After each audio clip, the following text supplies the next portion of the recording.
buenas noches, apreciados hermanos. Aquí estamos nuevamente para continuar con el estudio de un nuevo episodio en la vida de el profeta Elías, el profeta de fuego.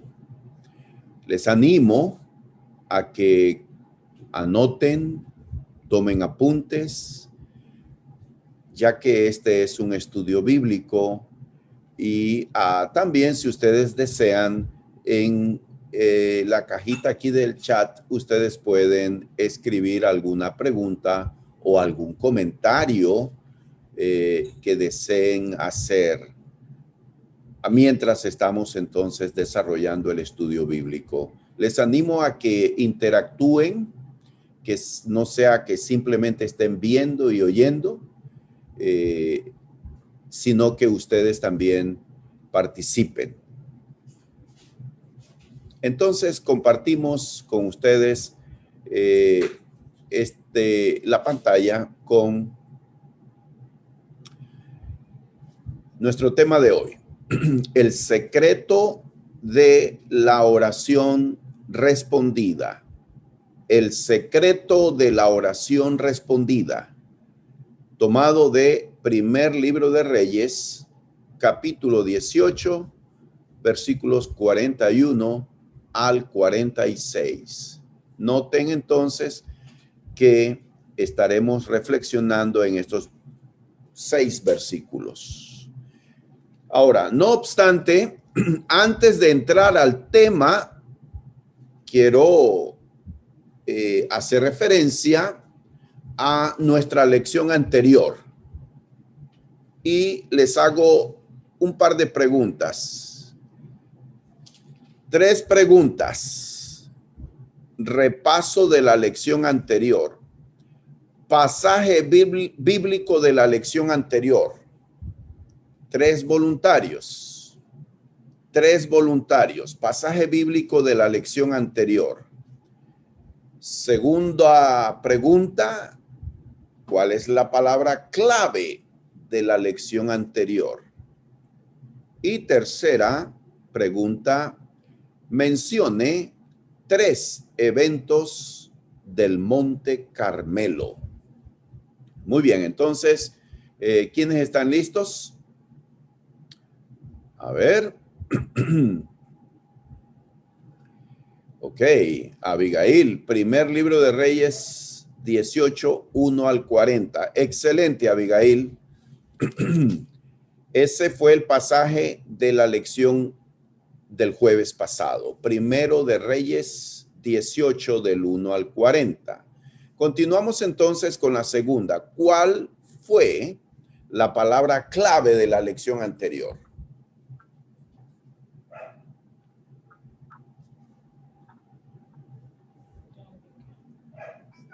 ¿Nadie? ¿No lo recuerdan?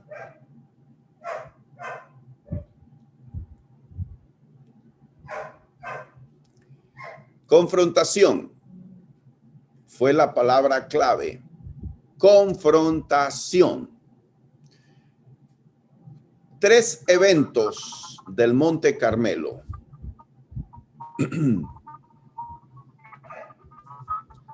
A ver. ¿Nadie?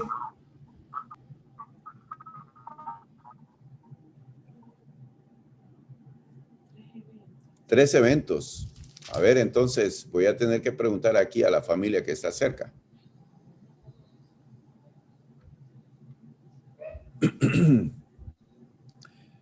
El enfrentamiento, hermano. Ok. El profeta Elías hace una confrontación a los 450 falsos profetas de Baal. Segundo evento,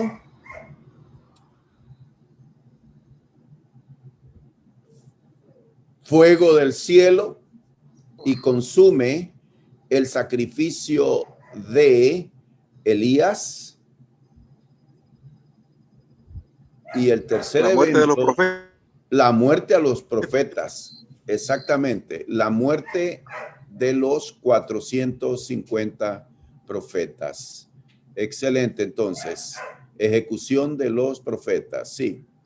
Muy bien, entonces, un repaso de la lección. No voy a entrar de lleno inmediatamente a nuestro tema de esta noche porque considero que es muy importante hacer referencia a la lección del jueves pasado.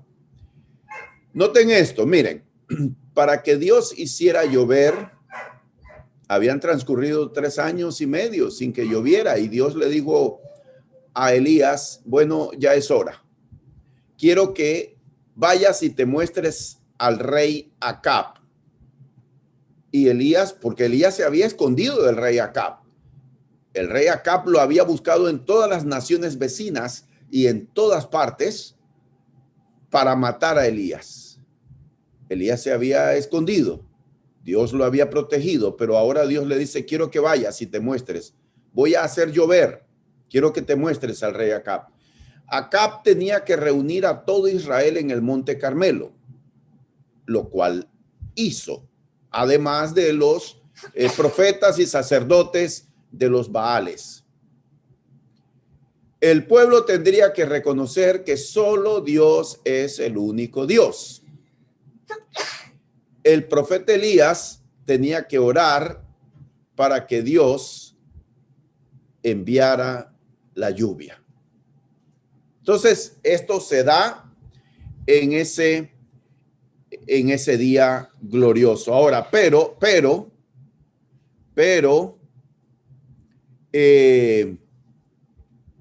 alguien pensará que ese fue el fin de esta historia. Cuando Dios derrama fuego del cielo, los sacerdotes falsos de Baal son ejecutados y que eso fue lo grandioso. Pues todavía no hemos visto lo grandioso. Todo el capítulo 18 de primer libro de Reyes trata de la lluvia. Y aún no hemos visto que la lluvia desciende sobre el país. Nuestro tema de hoy, el secreto de la oración respondida. Y estaremos tomando primer libro de Reyes, capítulo 18, 41 al 46. ¿Cuál es el secreto de la oración respondida? No me contesten. Vamos a responder esa pregunta más adelante. Bien, cuando cae fuego del cielo y consume el sacrificio de Elías y lame el agua que había empapado Elías o que había pedido que echaran galones y galones, cientos de galones de agua, no sé qué cantidad, pero empapó el sacrificio, la leña, e hizo al pie de el altar de piedras que había levantado, hizo un canal alrededor y también se había llenado de agua, pues el fuego que cayó del cielo consumió y lamió hasta el agua, la consumió. Y el pueblo gritó, Jehová es el Dios, Jehová es el Dios. ¿Se acuerdan que ese era un reto? Porque Elías le había dicho a los profetas de Baal, bueno, clamen a su Dios. Ustedes son los numerosos, son más que yo. Elías estaba solo como representante de Dios ahí en el Monte Carmelo. Clamen. Y ellos pasaron todo el día clamando, danzando, cortándose, chorreando sangre, gritando, y al final nada ocurrió. Cuando Dios muestra su poder, el pueblo entonces clama, Jehová es el Dios. Y aquí yo tengo esta pregunta que es muy importante para nuestro estudio bíblico. ¿Cómo llega una persona a tener fe y a arrepentirse de su pecado? ¿Cómo llega una persona a tener fe y a arrepentirse de su pecado? Recuerden que Elías confronta al pueblo y les dice, ¿hasta cuándo van a ustedes a estar entre dos pensamientos? Están con Baal y están con Dios. Decidan a quién van a servir. Y el pueblo no pronunció palabra, el pueblo se quedó en silencio. Y fue hasta cuando vieron esa señal del cielo que envía Dios, el fuego que consume el sacrificio, es hasta entonces que el pueblo dice, Jehová es el Dios, Jehová es el Dios. Y por eso les hago la pregunta, ¿cómo llega una persona a tener fe y a arrepentirse de su pecado? Cuando el Señor Jesucristo anduvo en la tierra, hizo señales, hizo milagros. Pero ¿sabían ustedes que esas señales y milagros no era, óigase bien y enfatizo, las señales y milagros que hizo Jesucristo en su ministerio nunca fueron con el propósito de producir fe en las personas que vieran dichas señales o milagros u obras portentosas hechas por él? Nunca tuvieron la intención de producir fe en las personas. Los milagros, las señales eran simplemente evidencia de que él era el Mesías, el Hijo de Dios. Y lo demostraba con esas señales. Eran pruebas de que él era el Hijo de Dios. Entonces, ¿de qué tenían que apropiarse o tomar las personas durante el ministerio de Jesucristo para llegar a creer en él? Si no era a través de los milagros, entonces, ¿cómo es que ellos llegarían a tener fe en Jesús y a arrepentirse de sus pecados? ¿Alguien tiene alguna respuesta a esa pregunta?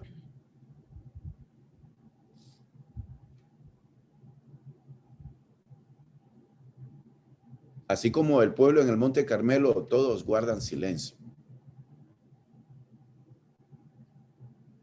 Apreciados hermanos, Romanos 10:17 dice, es pues la fe por el oír, y el oír la palabra de Dios. Solo la palabra de Dios, las sagradas escrituras, tienen poder para producir fe. Cuando Jesucristo estuvo en la tierra, él predicó, él habló, él anunció el evangelio. Él hablaba la palabra de Dios y esa era la forma para que ellos llegaran a tener fe y que esa fe produjera arrepentimiento. Entonces la pregunta, ¿cómo llega una persona a tener fe? Es por oír la palabra de Dios.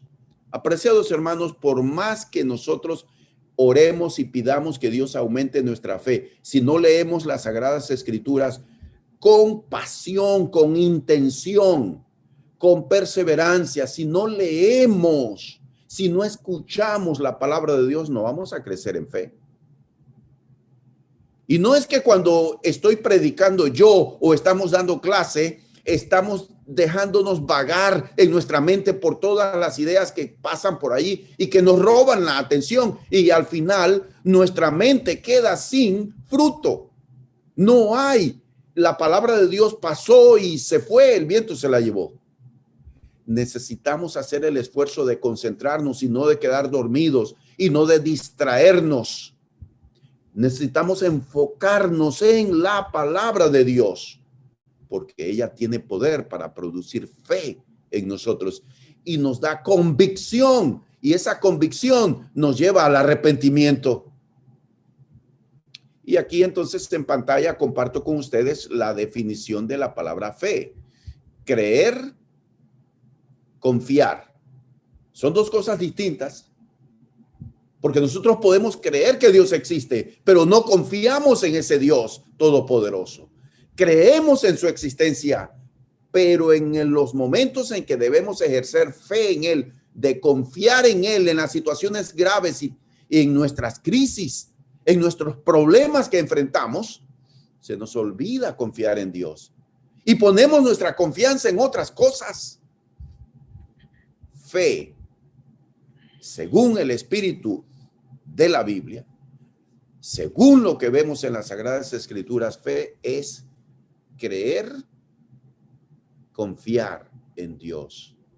Pero también hay otras dos connotaciones que tiene la palabra fe en la Biblia, en el Nuevo Testamento. Fe también es creencia, es decir, el conjunto de doctrina que nosotros creemos del Nuevo Testamento para la iglesia. Esa es nuestra fe. Y nosotros somos llamados a defender la fe. En este sentido es defender la sana doctrina, la doctrina pura de la palabra de Dios, de la iglesia en el Nuevo Testamento.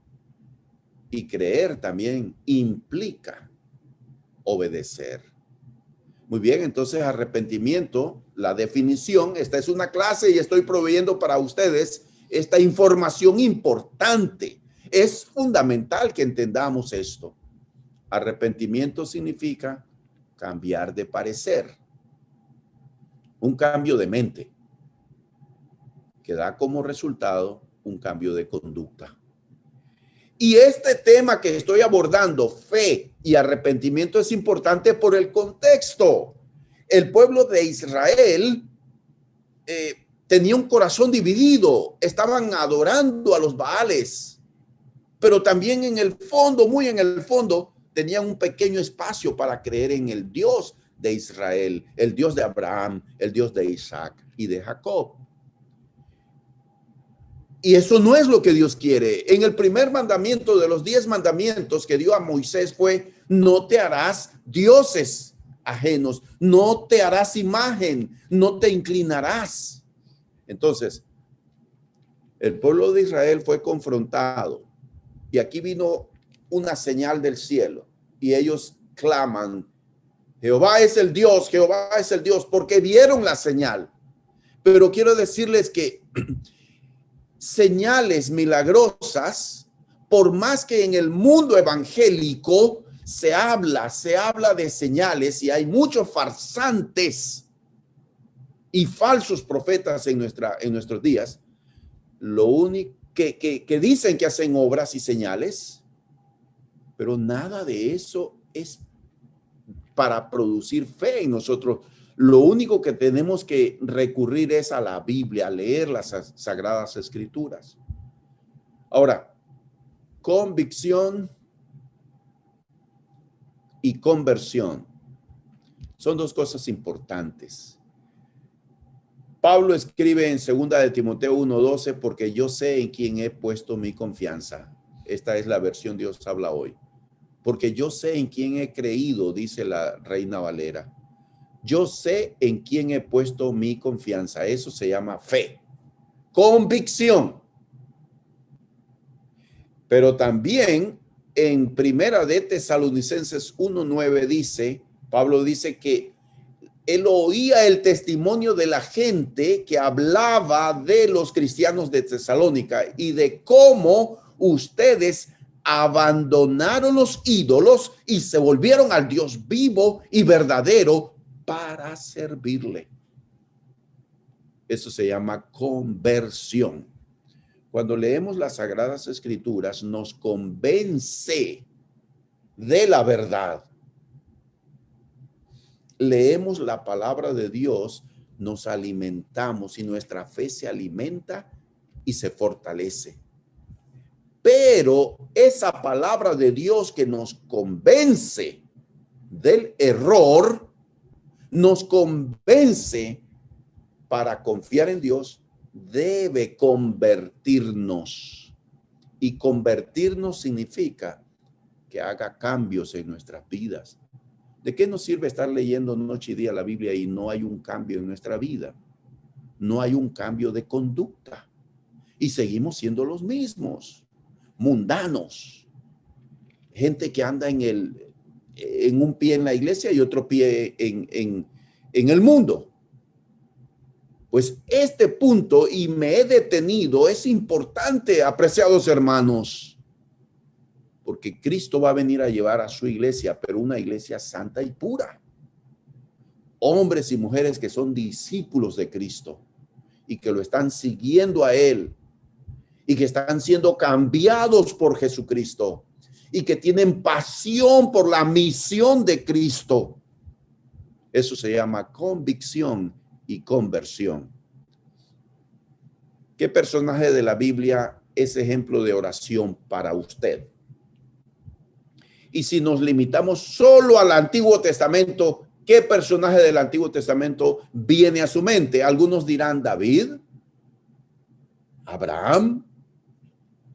Bueno, Santiago, el escritor Santiago, eligió a Elías.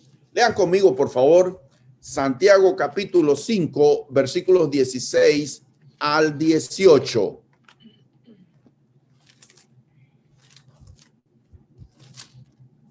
Leo. Santiago 5, 16 al 18. Confesaos vuestras ofensas unos a otros y orad unos por otros para que seáis sanados. La oración eficaz del justo puede mucho.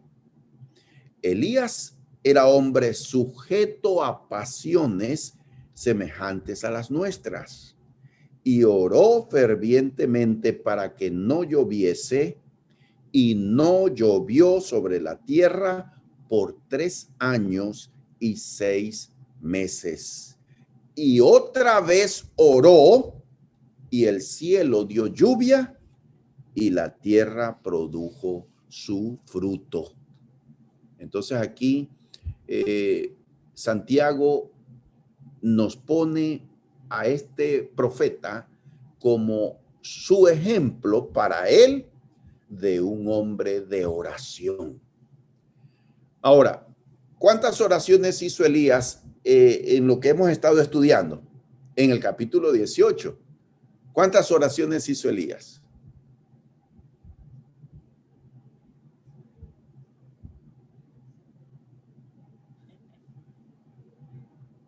El jueves pasado estudiamos el capítulo 18 del 1 al 40. ¿Cuántas oraciones aparecen en ese capítulo que hace Elías? A ver, ¿se me durmieron? No, no puede ser. Por favor, ¿cuántas oraciones hizo Elías ahí en el capítulo 18? ¿Qué pasó con el hijo de la viuda donde él estaba hospedado? En Sarepta. Dejó de respirar y él oró. 3 veces se acostó sobre el muchacho y oró. La segunda oración que aparece, ¿cuál es? La de el evento del Carmelo. Pero noten allí, en el evento del Carmelo, él solo oró una vez. Él pidió que Dios mostrara su poder sobre el sacrificio que él le estaba ofreciendo y que lo demostrara con fuego. Segunda oración. Y la tercera oración es la que él hace y que estamos analizando en esta clase de hoy. El secreto de la oración respondida, la oración que hace Elías en la cumbre del Monte Carmelo para que vuelva a llover. Entonces, Santiago, que pone a Elías como ejemplo de hombre de oración, de las 3 oraciones que Elías hace en Primero de Reyes 18, toma como ejemplo la oración sobre la lluvia para que vuelva a llover. Continuamos. Una poderosa oración, una fe poderosa. Es decir, miren, cuando nosotros los hombres y mujeres de Dios oramos con poder, es porque nuestra fe es poderosa. porque confiamos plenamente en Dios. Noten esto, comparto con ustedes esto. En Primero de Reyes 18, 41 y 42, volvemos al pasaje que tenemos, apreciados hermanos, y en pantalla yo lo estoy compartiendo. Primera de Reyes, capítulo 18, versículo 41. Entonces Elías dijo a Acab: sube, come y bebe, porque una lluvia grande se oye. Noten esto. Una lluvia grande se oye. Cuando termina el evento del Carmelo con la ejecución de los sacerdotes falsos, entonces Elías le dice al rey Acab, a ese rey malo que lo buscaba para matarlo, al que estaba casado con Jezabel, una princesa pagana, le dijo: sube, come y bebe, porque una lluvia grande se oye. Noten esto, habían transcurrido todo el día en este asunto en el Monte Carmelo. Nadie había comido. Elías le dice al rey: recobra tus fuerzas, porque se oye una lluvia. Pero no hay, el cielo está totalmente despejado. ¿Cómo lo escuchó? Con los oídos de la fe. Aquí vemos la fe de el profeta Elías. Y entonces, acuérdense que en el versículo 1 de Primera de Reyes 18, pasados muchos días, vino palabra de Jehová a Elías en el tercer año, diciendo: ve, muéstrate a Acab, y yo haré llover sobre la faz de la tierra. Noten esto. Esto es antes del evento del Carmelo, cuando Dios le dice que salga de su escondite en Sarepta y que vaya donde está el rey Acab. Y Dios le dijo: yo haré llover. Ahí hay una promesa de Dios. Y Elías creyó en esa promesa. Le creyó a Dios. Cuando ocurren los eventos del Carmelo, le dice al rey Acab: recobra fuerzas, come, porque se oye un fuerte aguacero. Pero lo escuchó por la fe, porque ya Dios le había dicho que él iba a hacer llover. Y entonces Elías dice en el 42, primer libro de Reyes, capítulo 18, versículo 42, dice así: Acab subió a comer y a beber, y Elías subió a la cumbre del Carmelo, y postrándose en tierra, puso su rostro entre las rodillas. Miren, qué interesante, y aquí hay un contraste. Acab, el rey Acab, el incrédulo, el rebelde, el que más necesitaba de oración, se va a comer. Y el profeta, que tampoco había comido en todo el día, se fue a orar. Aquí vemos un hombre de una fe grande y de una vida espiritual profunda, que le da prioridad a la vida de oración, aún por encima de actividades y de llenar necesidades reales, como es de alimentarse físicamente. Él pudo haber tenido hambre, claro que sí, porque Elías era un ser humano como cualquier otro. Estaba cansado, estaba hambriento. Sin embargo, Elías, teniendo una vida espiritual profunda, se va a orar. Mientras algunos se divierten y descansan, hay otros que están orando. Hay una gran lección para nosotros ahí. Versículo 43. Seguimos leyendo primer libro de Reyes 18, 43. Estamos hablando del secreto de la oración respondida. Y dijo a su criado: sube ahora y mira hacia el mar. Y subió y miró y dijo, no hay nada. Y él le volvió a decir, vuelve 7 veces. Noten esto. Elías se postra en oración. Hace una oración, no se sabe. Fíjense, y es que el pasaje bíblico no dice que Elías oró, solo nos dice de la posición en que él se sienta con su cabeza entre las rodillas, está postrado, indudablemente que está orando, pero el pasaje no dice las palabras que Elías pronuncia. Hay silencio respecto a qué dijo, qué palabras pronunció en ese instante. No dice, se levanta y le dice a un sirviente, a un criado, a un ayudante que tiene, sube más arriba en el monte y observa hacia el mar y mira si hay alguna nube. El sirviente, el ayudante llega y le dice, no hay nada. Cielo despejado totalmente. Entonces Elías le dice, quiero que lo haga 7 veces. Elías estaba orando y le preguntó la segunda vez, ¿hay algo? No. Siguió orando. Tercera vez levantó su mirada y le pregunta la tercera, la cuarta, la quinta, la sexta, hasta la 7ª vez. Dice el 44, leamos. A la 7ª vez dijo, yo veo una pequeña nube como la palma de la mano de un hombre que sube del mar.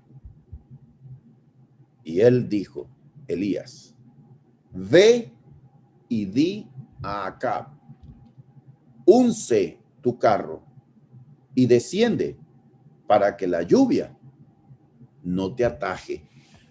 Preciados hermanos, aquí hay profundas lecciones para usted, para mí, para todos los que tenemos temor de Dios y queremos crecer en fe.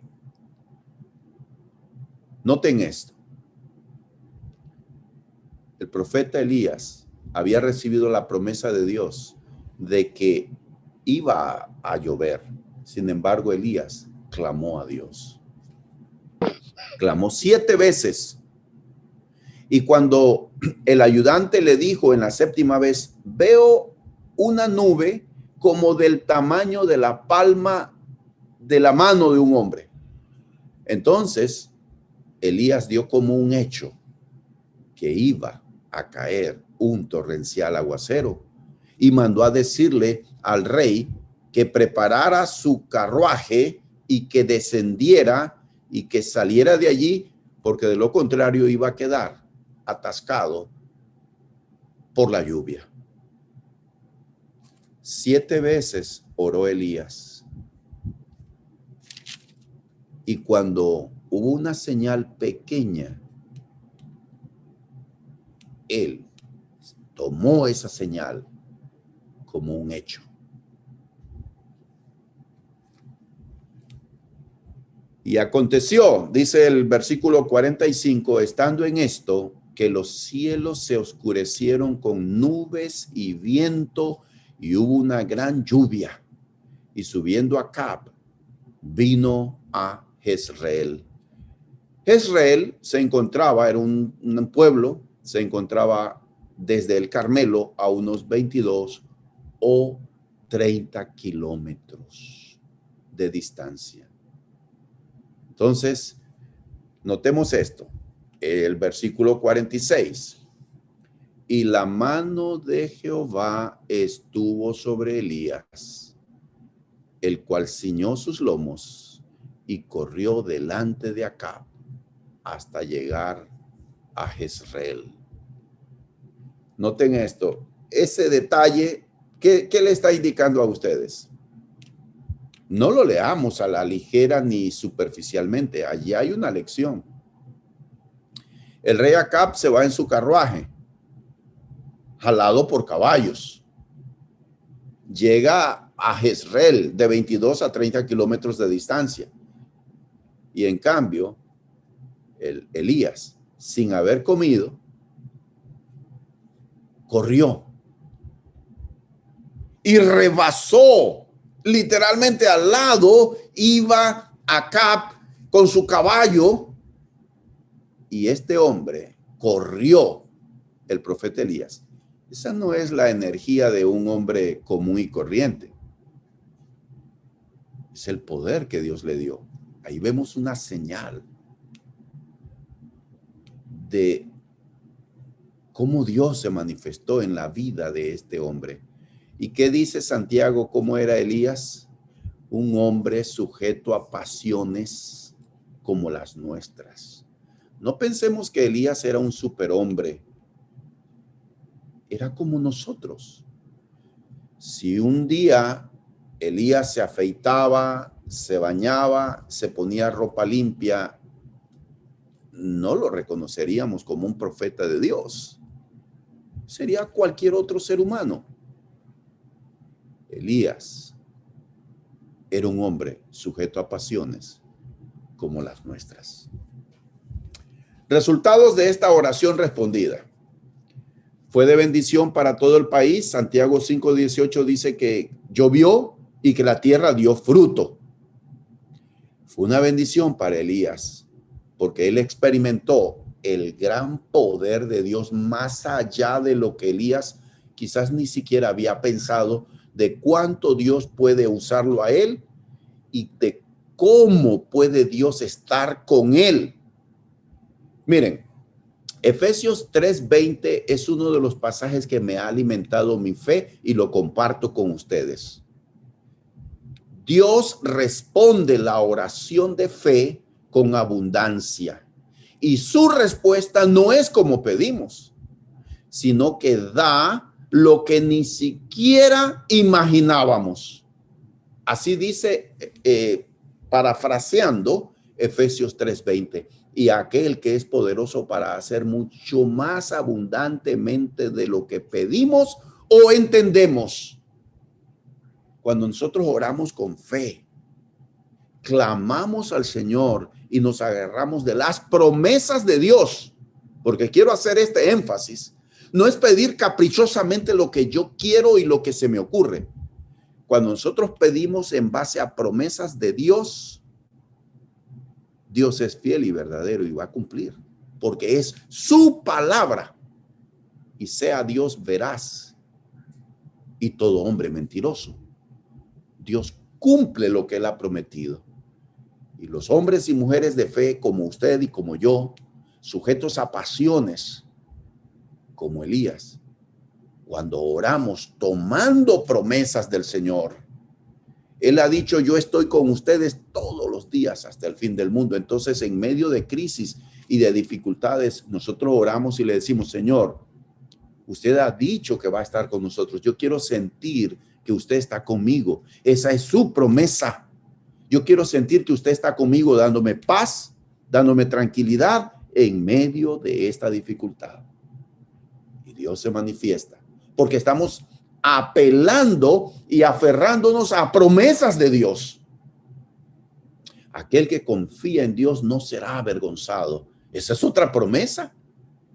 Cada vez que oramos tomando promesas de las Sagradas Escrituras que son para nosotros, no promesas para el pueblo de Israel, como en el mundo evangélico ustedes oyen que toman fuera de contexto promesas que Dios hizo al pueblo de Israel. Te pondré por cabeza y no por cola. Es una promesa para el pueblo de Israel. Necesitamos saber cuál es una promesa de la palabra de Dios para nosotros. Y cuando tomamos esa promesa que es para nosotros, debemos de confiar que Dios va a cumplir. Y Dios va a hacer mucho más abundantemente de lo que hemos pedido. Así he visto yo las respuestas de Dios a mi vida. Él da y me ha respondido de una manera que ni siquiera yo me imaginaba hasta dónde podía llegar Dios con su respuesta. El secreto de la oración respondida es nuestro estudio de esta noche, tomado de Primero de Reyes 18, 41 al 46. ¿Y cuál es ese secreto? Antes de responder la pregunta, Déjenme compartir esto. Elías era un hombre de fe. Eso lo dice Santiago. Y también lo dice la Escritura. Santiago 1:6 dice, si alguien tiene falta de fe, pídala. Pero pida con fe, dice Santiago 1:6. Pida con fe, no dudando nada, porque el que duda es como las ondas del mar. Y van de un lado para otro. Y Primera de Reyes 18:41, Elías le aseguró a Acab, quiero que comas, que recobras fuerzas, porque yo oigo un tremendo aguacero que va a caer. Pero no había ninguna nube. Sin embargo, Elías era un hombre de fe. Una gran lección que debemos aprender de este hombre. Segunda lección, Elías era un hombre que confiaba en Dios. Y si era así, pregunto, ¿por qué tuvo que orar Elías y orar 7 veces? ¿Saben? Porque Dios así quiere que nosotros le pidamos, para que confiemos en Él, para que mostremos nuestra dependencia de Dios. Elías era un hombre que se tomaba el tiempo para hablar con Dios. Elías era un hombre ferviente en oración. Eso dice Santiago 5:16. ¿Saben que la palabra ferviente significa orar con intensidad, orar con vehemencia? No hacer una oración y ya nos olvidamos del asunto y pasan los días y nunca volvemos a pedir más sobre ese tema. Orar con fervor significa orar con intensidad, con persistencia. Ese era Elías. 7 veces oró Elías. Allí vemos la intensidad de su oración. El secreto de la oración respondida. ¿En qué radica el secreto? La oración eficaz del justo puede mucho. Santiago 5:16. El secreto radica en una buena relación con Dios. Tome nota de esto. Nada puede sustituir el secreto de la oración respondida. Yo puedo decir las palabras correctas en oración, pero eso no me garantiza que Dios va a responder. Yo puedo usar el nombre de Jesucristo, usar la fórmula bíblica para orar. Dirijo mi petición al Padre en el nombre de Jesucristo, pero eso no me garantiza que Dios va a responder mi petición. Yo puedo reenviar cadenas de oración. No me garantiza respuesta. Lo que me garantiza la respuesta es que yo camino en la presencia de Dios. Noten esto, primer libro de Reyes, capítulo 17, versículo 1. Tomen nota de esto. El secreto de la oración respondida. Primera de Reyes 17:1. Entonces Elías Tisbita, que era de los moradores de Galaad, dijo a Acab, anote esto: vive Jehová, Dios de Israel, en cuya presencia estoy. Noten esto. Elías era un hombre que caminaba con Dios. Era un hombre que tenía relación con Dios. El capítulo 18, versículo 15. Lean conmigo. Y le dijo Elías, vive Jehová de los ejércitos, en cuya presencia estoy. Caminar con Dios es el secreto de la oración respondida. Las lecciones finales de Elías. Comparto con ustedes estas últimas lecciones. Elías confió en la fidelidad de la promesa de Dios. Dios le había dicho, haré llover. Elías siguió confiando en la promesa de Dios. Le dijo al sirviente, quiero que veas 7 veces y busques nubes en el cielo. Y él siguió orando, pero siguió confiando en la promesa de Dios. Y en tercer lugar, se fortaleció con pequeñas señales de Dios. Veo una nube del tamaño de la palma de una mano, le dijo su asistente. Entonces Elías le dijo, quiero que vayas donde Acab y le digas que prepare su carro y que descienda porque viene un fuerte aguacero. Y había solo una pequeña nube. Eso es creerle a Dios. Muchas gracias, hermanos. Que Dios los bendiga.